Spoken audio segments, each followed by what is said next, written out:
Pembunuhan adik-beradik Grimes. Seperti kebanyakan remaja pada tahun 1950-an, Barbara yang berusia 15 tahun dan Patricia Grimes yang berusia 13 tahun obses dengan penyanyi Elvis Presley yang terkenal pada dekad itu.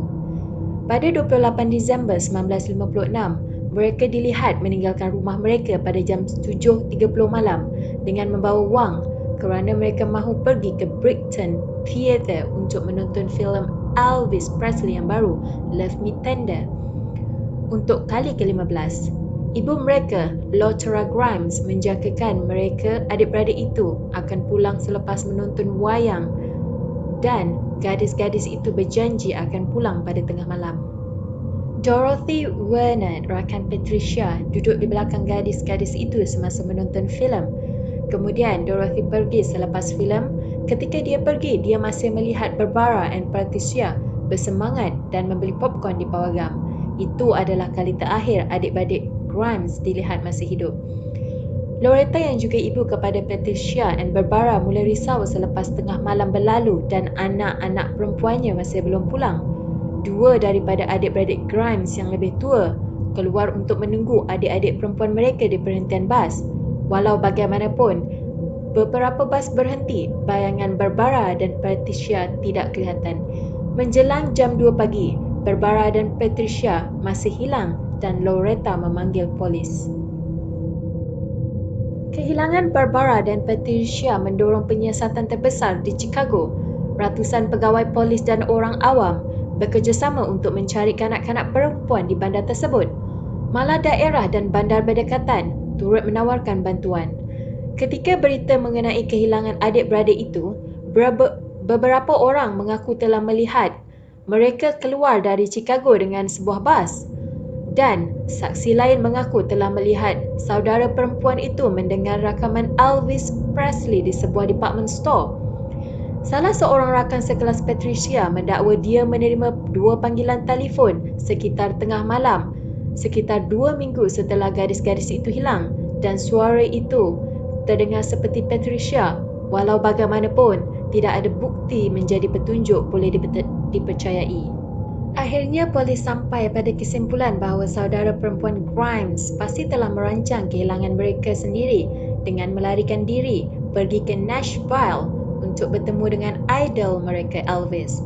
Teori ini menjadi begitu popular sehingga Elvis sendiri secara terbuka mengarahkan gadis-gadis itu menjadi peminat Presley yang baik dan pulang dan meredakan kebimbangan ibu mereka, menurut New York Daily News. Walaupun polis memutuskan Barbara dan Patricia mesti melarikan diri, ibu mereka tetap yakin bahawa anak perempuannya tidak akan melarikan diri, terutamanya kerana mereka tidak membawa wang atau pakaian tambahan dengan mereka. Ibu mereka juga percaya bahawa mereka tidak akan meninggalkan semua hadiah Christmas baru mereka, termasuk AM radio. Pada 22 Januari 1957, pencarian berakhir. Seorang lelaki bernama Bernard Prescott sedang memandu di German Church Road dalam perjalanan ke kedai runcit. Apabila dia melihat 2 mannequin di pinggir jalan, dia segera pulang untuk mendapatkan isterinya dan mereka kembali untuk menyiasat tempat kejadian bersama. Setelah diperiksa dengan lebih teliti, Prescott menyedari bahawa mannequin itu benar-benar mayat Barbara dan Patricia dan mereka memanggil polis. Mayat kedua-duanya tidak berpakaian dan diposisikan Barbara terbaring menghadap ke bawah, manakala Patricia terbaring menghadap ke atas. Muka mayat mereka dirosakkan oleh haiwan. Polis percaya mayat-mayat itu berada di sana sejak salji pada 19 dan 10 Januari, tetapi hanya diketahui apabila salji cair. Hasil otopsi mendapati gadis-gadis itu mati kira-kira 4 jam selepas hilang. Hasil otopsi juga mendapati makan malam yang mereka makan di rumah sebelum mereka pergi ke filem masih dalam perut mereka.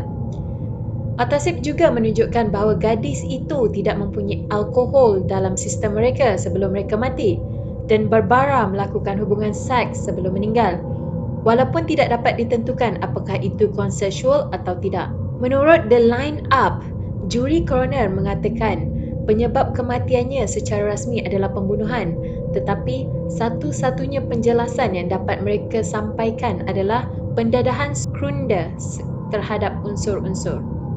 Polis berjanji kepada Loretta bahawa mereka tidak akan berhenti mencari pembunuh anak perempuannya. Ia secara rasmi tetap menjadi kes yang sejuk, tetapi orang ramai tidak berhenti mencari jawapan mengenai apa yang berlaku pada hari Barbara dan Patricia dibunuh.